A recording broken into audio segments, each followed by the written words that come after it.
salaamaaleykum téléspectateurs 2SK TV ñu ngi leen di nuyu di leen dalal jàmm fii suñu site internet la télé panafricaine ñëwoon juste pour woon leen la situation à Keur Massar juste après les fortes pluies di wàcc tey jeudi 21 septembre 2023 pratiquement on est juste au niveau du marché maanaam jëmukaay bi demee côté école naataange mel dem station ba gis ngeen fay tey situation bi nu mel yeneen gis oto yi ni ñuy xuusee actuellement tey moo nekk situation yi doy waar yooyu taw rek nii la situation bi di demee donc mu nekk situation boo xamante ni mosu ñoo gis autorités yi ñëw xalaat wala jéem si def ay trouver si ay solution ngir mun a saafara yëru les problèmes ni ngeen ko gisee nii tamit fële ci marché ba ci biir marché ba mënuñu fa dugg actuellement parce que ndox bi dafay ñëw ba ci genoux yi place yi yëpp tëj nañ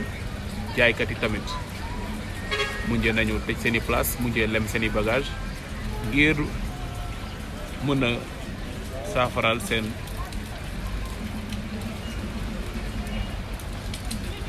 mbokk yi ñu dox ñu dem ci biir ñu won leen exactement nan la situation bi mel fii ci Keur Massar juste après la forte pluie. fii ba léegi ñu ngi juste devant la boutique maximum fii ci côté station bi gis ngeen situation yi ni mel xool leen photo yi ni ñuy poussé ci biir ndox bi situation yi nekk na situation yoo xam ne chaque année Keur Massar lii lay dund chaque année c'est la même chose te mosu ñoo gis ay solution jóg ci yéen a gis mu nekk affaire yi doy waar borom place yi ngeen di gis dañoo mujjee lem seen i bagage mu ñu ko bàyyi noonu pour mun a dem seen yoon yéen a gis oto yu mag yi daal ñoom rek ñooy romb actuellement sans problème mais oto yu ndaw yi c'est tout à fait un problème dañuy xuus yàlla borom moto bi mu nekk des situations yi doy waar balaa ñuy dem ci yeneen côté yi yeneen gox yi yéen a gis jëm ba ci biir marché bi yëpp foofu yëpp ndox la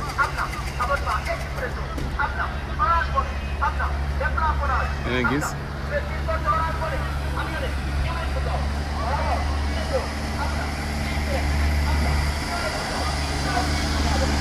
lii la waa Keur Massar di dund saa su ne lii la Keur Massar di dund chaque année dañuy mel ni affaire yi day gën a empiré wu day mel ni gars yi mosuñoo def des moyens fii dañuy mel ni gars yi mosuñoo jëm a xool nan la situation bi mel pour jëm kaa saafara donc on vous rappelle que aujourd'hui c'est le jeudi 21 septembre 2023 ñu ngi fii plus précisément à la station de Keur Massar Sud à côté de la station juste pour vous montrer la situation après les fortes pluies à Keur Massar. grand yaa ngi xuus de yaa ngi xuus de noo gisee situation bi nag ah métti na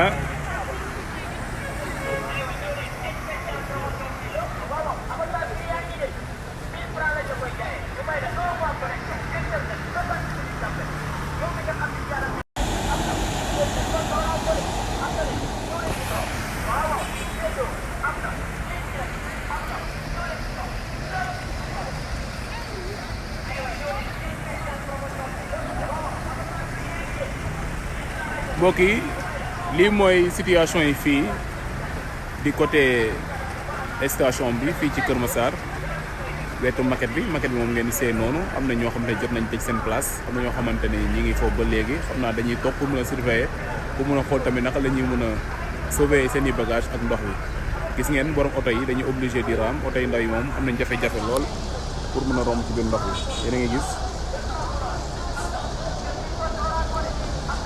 ñu xool te mooy situation Keur Massar chaque année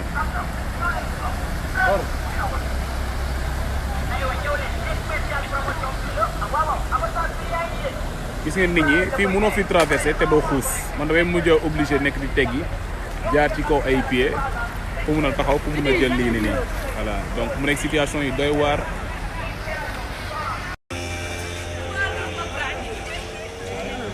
mbokk yi yéen a ngi gis ñu ngi nii bi mooy jëmukaay bii di dem station Keur Massar directement comme ngeen ko gisee gis ngeen ndox bi moom occupé na zone bi yëpp oto jaaratu fi dara mënatu fi jaar actuellement voilà donc nit ñi daal ñii di jaar ci côté yi ñoom dañuy obligé xuus te pourtant si côté bu ñu nekkee nii bassin baa ngi à droite muy côté droite bi noonu mooy nit ñi fi ñuy jaare nii mooy yoon bi yoon bi boo ko toppee rek à une vingtaine de mètres rek wala trentaine de mètres ci bassin bi ngay yegg te pourtant fii nii ba léegi mu ngi inondé maanaam boog mbaa wóor na. wóorul de filmé wu ma leen.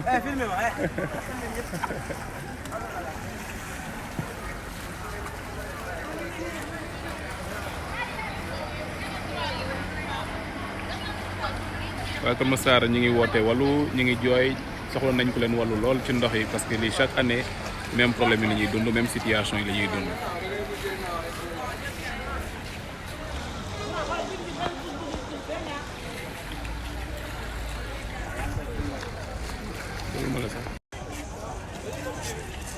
mbokki internet 2SK TV comme ni ngeen ko gisee yeneen comme ni ngeen ko gisee fii nii mooy fi ñu leen doon wax léegi moo nekk juste à côté du bassin. C'est à une vingtaine ou bien trentaine de mètres du bassin. Normalement, ce côté bi warul taa parce que il suffit juste de faire des canaux yoo xamante ne day relier zone bii nii ak bassin ba nga xam ne ndox bi du mën a taxaw benn yoon mais gars yi ñoom dafa mel ni ñoom dañoo jéemul dara dañuy obligé xuus ci biir ndox yi pour mën leen exactement la situation loolu leen zone bi mu nekk lu doy waar lii la Keur Massar di jànkoonte saa su nekk chaque année.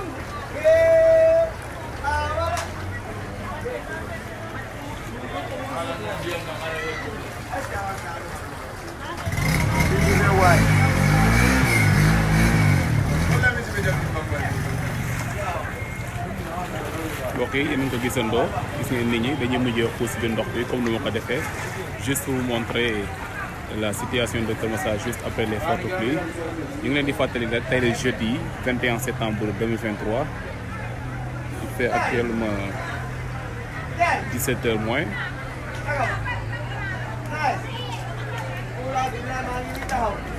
mbaa ndox bi duggul sa place rek duggul la waaw moom gars yi war nañ trouver solution technique quoi chaque année la problème wala dégg nga waaw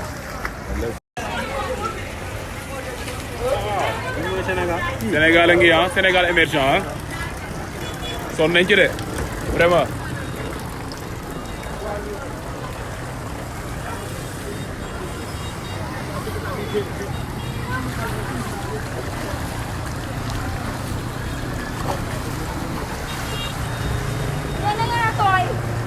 grand yéen seen liggéey bi moom doy na waar vraiment mais dina ñu ngi leen di masawu de lii moom gars yi war na si trouver solution quoi.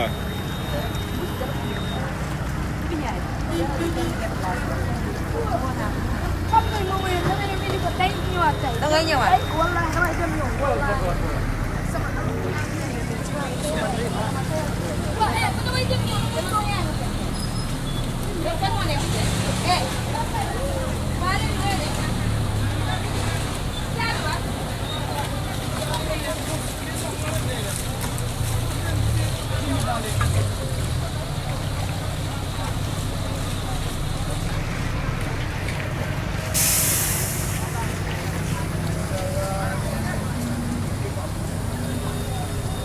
gis ngeen situation yi fii kenn mënu fi jaar te doo xuus rek mooy solution bi jaar ci biir ndox bi xuus comme mën nu mu koy defee pour mun leen woon exactement li fi xew fii au niveau de la station de Keur Massar en face ex brigade gendarmerie fi mu nekkoon voilà donc lii mooy la situation juste après les fortes pluies de ce jeudi 21 septembre 2023.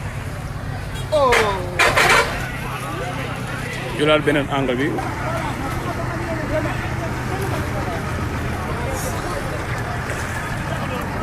jaaree foofu koy bi mooy Keur Massar bi mooy Keur Massar bi liggéey moom daa mel ni mu gën a yàqu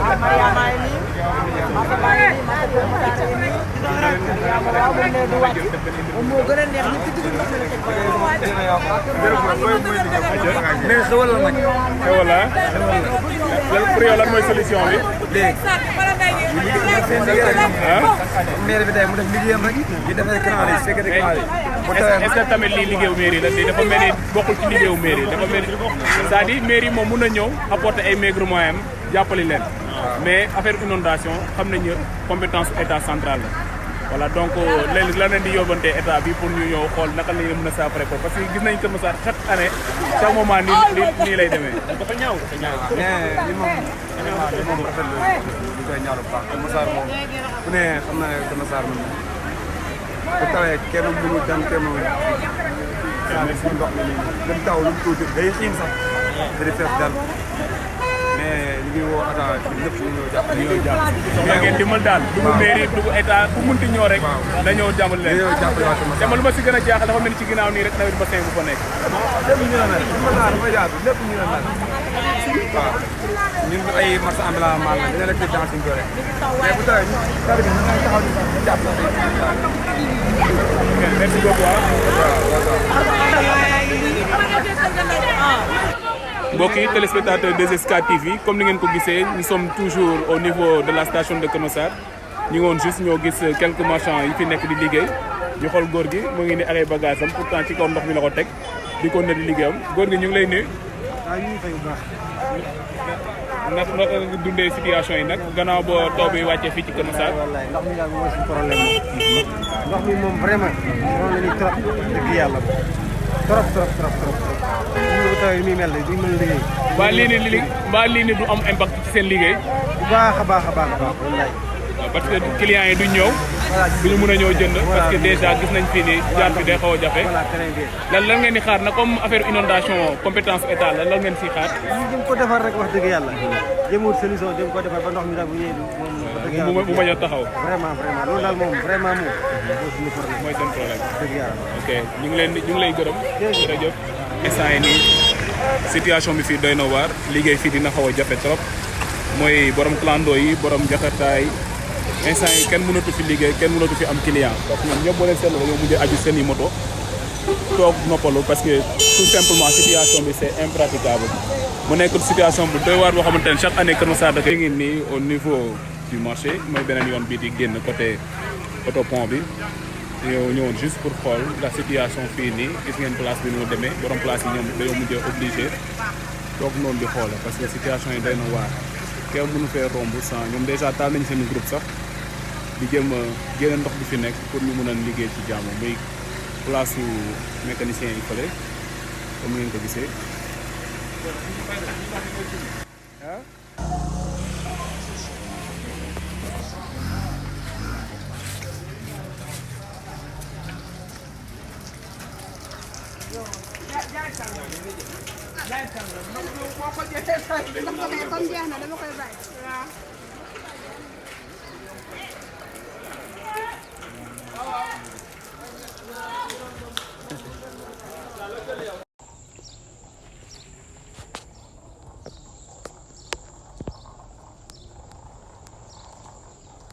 mbokk yi ñu ngi présentement cité enseignant mu nekk terrain boo xamante ne ndox bi moo ko occupé woon dama na yére gars yi defoon nañ fi ay canal mais gis nañu ndox bi pratiquement musul bouger musul dem donc fa mel ni canal yi dafa fatt xaw ma daal liggéey bi moo jaarul yoon actuellement boo leen gisee niveau ndox bi fi yoon la woon fi moo taxaw ni li yoon la woon mais ni mu ko gisee nii ne ndox bi dafa mel ni dafa bëri te dafa taxaw benn place donc mu nekk situation bu doy waar boo xamante ni waa cité enseignant dañ koy dund chaque année situation yi fii dafa gën a dégradé wu parce que fii daanoon na di taw mais daaloo di mel nii parce que beneen côté bi ci ginnaaw fële la ndox bi daan duggee mais léegi dañoo seetlu ni que depuis ba pont bi taxawee ba léegi ndox bi fii day ñëw ba dugg ci biir kër yi mu nekk situation bu doy waar maanaam tali bi dafa xaw a kawe léegi ndox bi di wàcc foofu noonu amul fu muy jaar exactement ci biir koñ bi lay mujjee wàcc te bu wàccee ci biir koñ yi bu feesee ci kaw tali bi ci biir kër yi lay mujjee dugg mu nekk situation bu doy waar boo xamante ni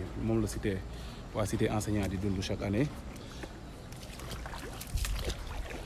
dugg ci biir ndox bi wala exactement la situation des choses yéen a ngi gis yéen a ngi gis mu nekk cas bu doy waar.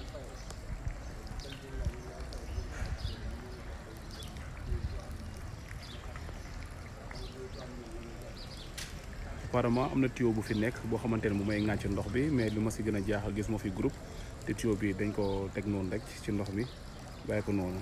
dafa mel ni mu doon ŋànc ndox bi di yóbbu fële ci canal yi nekk ci autopont ba pour mu mun a évacuer ndox yi nekk fii nii. mu nekk situation bu doy waar boo xamante ni waa Keur Massar chaque année loolu la ñuy dund bu xiinee rek seen xel dootul dal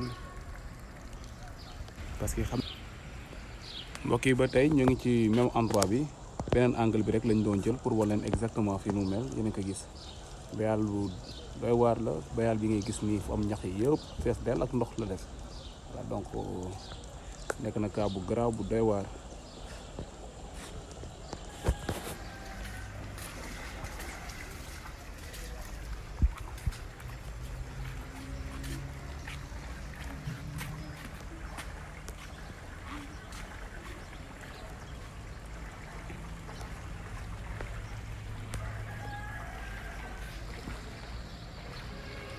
foofu ci biir cité enseignant la ñu duggaat ci biir koñ yi wan nañ exactement waa koñ yi ne lañuy dugg boo leen seen kër moom fees ak ndox yéen a ngi gis ñu obligé évacuer ko ci biti. donc lii mooy situation yi. ñu ngi présentement à Keur Massar entre cité Aïnoumady ak cité enseignant. donc ñëwoon yi nga yoon bi moo leen doon noonu lañ leen doon woon sànq bi jógee woon côté marché ba cette fois ci dañoo jàkkaarloo ak marché ba ne la ci kaw moom ngeen di seen. nañ gis marché baa ngi ne la mu nekk situation bu doy waar. Keur Massar li ñuy jànkonte li ñuy dund chaque année. ñu xool fii nii lii nii jàkk la ngeen nañ gis jàkk bi yëpp dafa inondé boo ndox bi ko wër da ko sekk parce que beneen endroit bi fële ne ndox bi moo fa nekk ba fii nii yëpp dafa am ndox. donc situation yi difficile na. waaw mbokk yi téléspectateurs de TV ñu ngi leen di nuyu di leen dalal toujours ñu ngi ci sunu télé internet. ñu ngi principalement marché de Keur Massar continuer ak yéen pour wane exactement la situation juste après la forte pluie fii ci Keur Massar. waaw mu nekk situation bu doy waar boo xamante ne moom la waa Keur Massar di dund saa su ne. donc yeneen gis borom place yi dañoo mujjee tëj seen i place ñenn ñaa ngi fii ba léegi muy def seen liggéey bu baax. mbokki téléspectateurs de TV ñu ngi leen di nuyu di leen dalal xel. nous sommes présentement au marché de Keur Massar. gis ngeen borom place yi ñenn ñaa ngi tëj seen place ñenn ñaa ngi fi ba léegi di xool naka la ñuy def ak ndox bi. noonu lañ gisee tamit benn waay bu jàmbaare mu ngi fii di jéem a liggéey ak ndox bi ci situation yi doy waar yi compliqué yoo xamante ni mu ngi koy essayé def. yaa ngi ñu ngi lay nuyu. maa ngi lay fay. noo leen dundee situation yi. juste après taw bu fort bi. waaw dund bu métti. bu doy waar. bu jéggi day at bu ne. dañ koy dund. Keur Massar nag amaguñ solution ci ndox mi amaguñ solution ñu ngi yaakaar solution. ñu ngi yaakaar solution bu baax a baax a baax ndax Keur Massar dafa nekk marché boo xam ne marché bi. marché moo nekk marché gën a mag ci Keur Massar marché Aïnoumady. marché boobu ñëpp ci la ñuy dugg suñu xëy. ñun ñëpp ci la ñuy dugg fi ngeen daane seen doole. fii la ñuy daane suñu doole. mu nekk marché boo xamante ne marché bu war a mun a neex. bu war a mun a neex vraiment. marché bu war a mun a dox la. marché bu war a mun a xumb la. waaye nag at bu ne. lii la ñuy dund. même chose. même chose. léegi sëñ bi. lan ngeen di xaar ci autorités compétentes yoo xamante ni war nañu mën a ñëw andi trouver solution fii nii ak yow lan nga yaakaar mooy solution bi fii. am na fu ma bokk. muy gëm sa bopp bu gan bi dal. jot naa ko dindi tuuti rek. waaye bëgg naa moom ci boppam suma président. mu ñëw ba ci marché bi. ah loolu kàddu yooyu buggaan lañ ko jagleel bu soobee yàlla dina si jot. man la Médoune. bu gëm sa bopp. Médoune bu bàyyi fan bu gan bi dal. bu gëm sa bopp nekk ci Keur Massar si. nekk ci biir marché Aïnoumady. voilà kooku partisan Bougane Gueye Dany la mu ngi ñaan tamit en tant que leader bu fekkee mën a def ay nemmeeku comme ni mu ko doon defee rek ñëw fii nii en personne bu ñu approché ñun mën nañ ko andi ba ci militant bi wala ci sympathisant bi.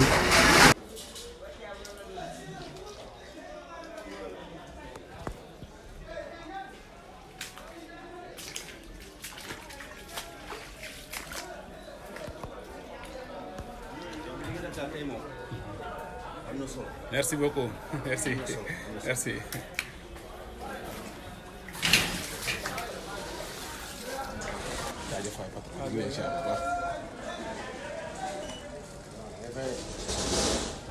mbokk yi téléspectateurs de SK TV ñu ngi leen di dalalaat di leen fàttali ni que nous sommes toujours à Keur Massar plus précisément ci biir marché bi gis ngeen situation yi ni mu mel c'est impraticable mu nekk situation bu doy waar boo xamante ni chaque année moom la ñuy dund fii ñoom ñi ngi ñaan autorité muy maire muy le pouvoir central ñu mën a ñëw saafaral leen seen i problème définitivement xool leen place yi dañoo mujjee abandonné seen i place parce que ndox bi yëpp a ko occupé ñëpp tëj nañ ñeen ñi dañoo toog fii rek ndax njàkkare jaaxle xamuñu ni ñuy def parce que ku yaakaar ci marché bi ñëw mun na am loo mën a yóbbu sa njaboot te mënoo liggéey day nekk situation bu doy waar.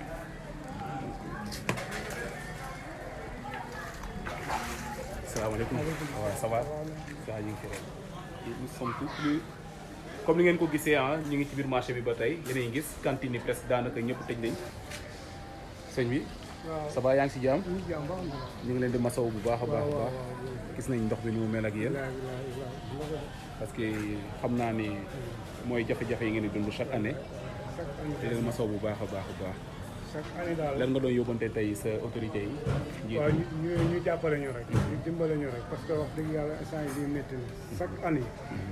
bu yàlla ji tawee. ñun dañuy semer presque.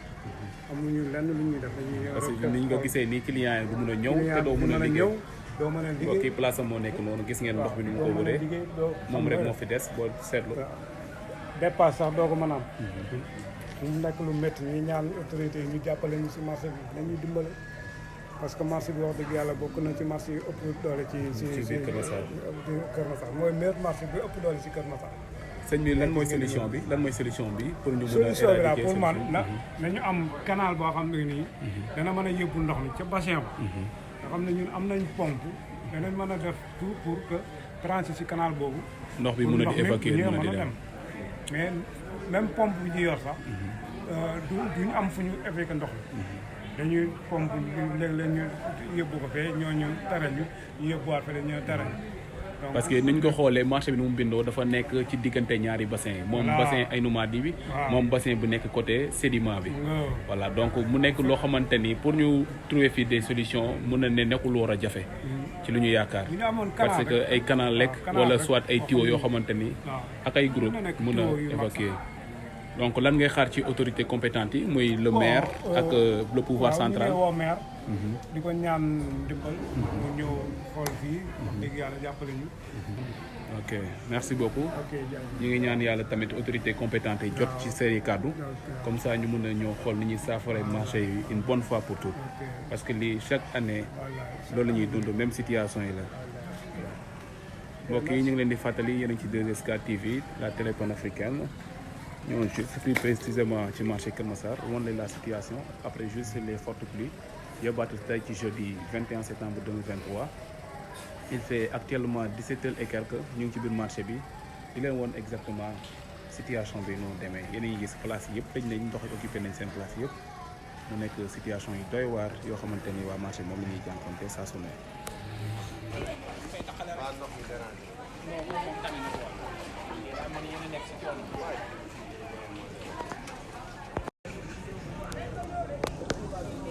mbokk yi ñi ngeen gis nii nii dañoo nekk ci seen biir kër lañ nekk yéen a gis day ŋàcc day tibb sotti ci biti mu nekk situation yi doy waar yoo xamante ni ñoom la masuwaar waaye di dund ñu ngi koy gis ñu ngi noonu.